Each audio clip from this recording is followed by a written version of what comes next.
Hello friends. इस video में हम डिस्कस करेंगे जेके बैंक पीओ मेंस की स्ट्रेटजी क्या रहनी चाहिए।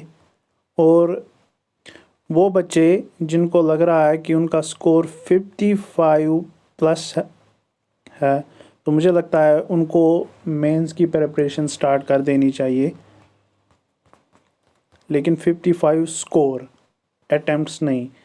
तो क्योंकि इसमें कुछ फैक्टर्स है, अगर आप रिज़ल्ट के बाद प्रिपरेशन स्टार्ट करोगे तो फिर पॉसिबल नहीं हो पाएगा कि आप सारा कवर कर पाओ।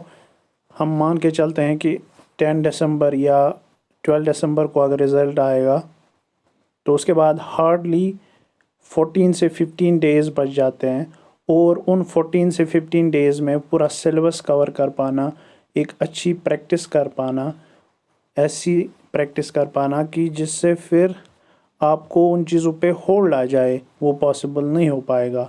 आपको यहाँ पे करंट अफेयर्स भी करने पड़ेंगे, आपको डिस्क्रिप्टिव का भी जो है ख्याल रखना पड़ेगा। तो ये सारी चीज़ें फिर 15 डेज़ में कर पाना थोड़ा सा मुश्किल हो जाएगा। तो आप आज ही से प्रिपरेशन स्टार्ट कर दीजिए।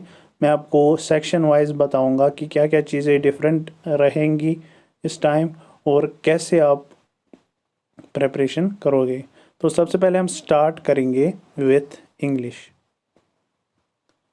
इंग्लिश में प्रीलिम्स में भी सबसे मेन जो टॉपिक था दैट वाज रीडिंग कॉम्प्रिहेंशन, और मेंस में भी यही सबसे मेन टॉपिक रहेगा जिस पे आपका होल्ड होना चाहिए। और इस पे होल्ड बनाने के लिए आपको वोकैब जो है वोकैब स्ट्रॉन्ग करना पड़ेगा। ठीक है, इसके लिए आप डेली जो है न्यूज़पेपर पढ़ो। अब काफ़ी सारे बच्चे बोलेंगे अब तक उन्होंने न्यूज़पेपर नहीं पढ़ा है। एटलीस्ट अगर आप इन 20 डेज़ तक कंटिन्यूसली जो न्यूज़पेपर है वो पढ़ोगे और जो न्यू वर्ड्स आपको उसमें देखने को मिलेंगे उनकी मीनिंग समझोगे तो काफ़ी इम्प्रूवमेंट आप में आ जाएगी।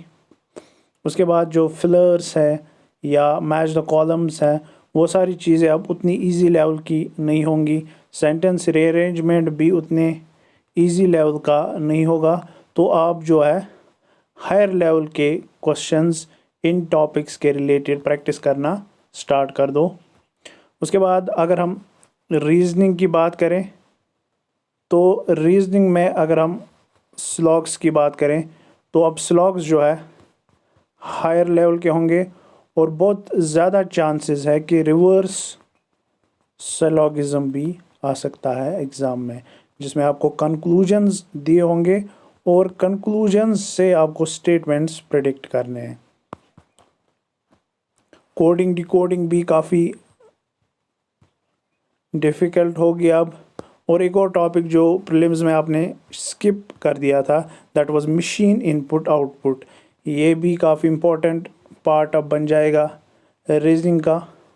जो पजल्स रहेंगी, पजल्स हायर लेवल की रहेंगी। अब आपको 2 से 3 वेरिएबल्स या इवन 4 वेरिएबल पजल्स जो है इनकी प्रैक्टिस करना स्टार्ट कर देना है।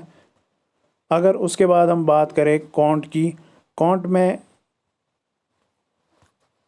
अर्थमेटिक जो है वो प्रीलिम्स के लिए हम इग्नोर कर देते हैं। यहाँ पे अर्थमेटिक पढ़ना है। अर्थमेटिक क्यों पढ़ना है? क्योंकि जो डाटा एनालिसिस और इंटरप्रिटेशन है उसमें जो क्वेश्चंस आएंगे आपको डीआई आएगी, उसमें क्वेश्चंस होंगे related to boat and streams, related to time and work, related to speed time and distance. So इस तरह से आपको जो है डीआईज आएंगी। डीआईज अगर सिंपल भी आई तो वो काफ़ी ज़्यादा कैलकुलेटिव रहेंगी। सो इस चीज़ के लिए आपको पहले से ही प्रिपेयर रहना है। अब कुछ एक्स्ट्रा चीज़ें भी आपको सीखनी पड़ेंगी जैसे कि रेडार ग्राफ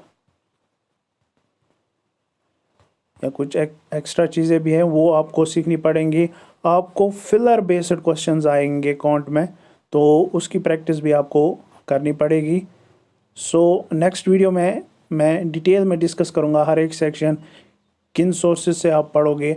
हम यहाँ भी क्लासेस स्टार्ट करेंगे। So do subscribe our channel. Thank you.